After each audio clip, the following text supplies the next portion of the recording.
bueno, baditut hainbat iritzi ezberdin, esan. Osea, alde batetik lehenengo susto horretan ez, badaude gazte askotan dela, ez dago lanik edo imposible da, edo ez dakit hau ikasiko dudan nahian nahi du zerbait fijoa, edo bai ikasiko dut, baina gero ez dut honen inguruan lan egingo, eta nik beti idiot, osea, lana badago. Ordan lan egingo duzu, gutxiago, gehiago, formatu ezberdinetan, beti gire, klaro, lana ez da hemendik atera eta almodu horren pelikula bat egitea.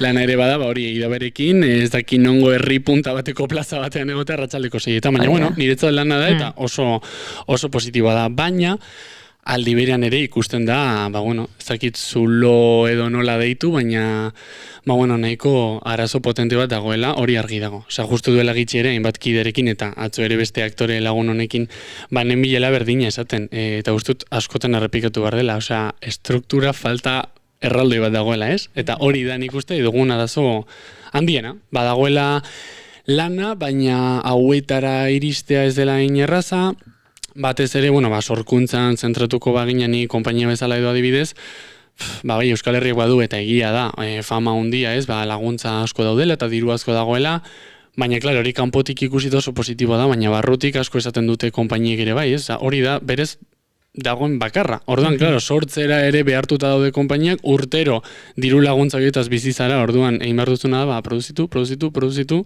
lortzen duzu, ona da, oie, borrokan ibili diren hogei konpainietatik zu izan zala, lortu duen bakarra, baina gero gainera, sortu, dirua, badaukazu produkziorako, baina zer 4, 5, 6, 7, bolo, eta ja horren urtera begira, horrengo produkzioa zein, eta horretan ari gara etengabe erortzen, orduan, interprete gisa, oie, niretzat oso positiboa izan daiteke urtero produkzio bat izatea, ez? Eta urtero antzeslan ezberdin batean, aktore, dantzari edo abeslari edo nahi dutena izatea, baina, egia da beste begira da horretatik, oso zaila dela, hori mantentzea eta batez ere dantza panoraman, nik uste inkluso antzerkian, baina pizkat gehiago, nire dantzari guztiak inorrez da dantzaria, denak dira dantzari eta irakasle.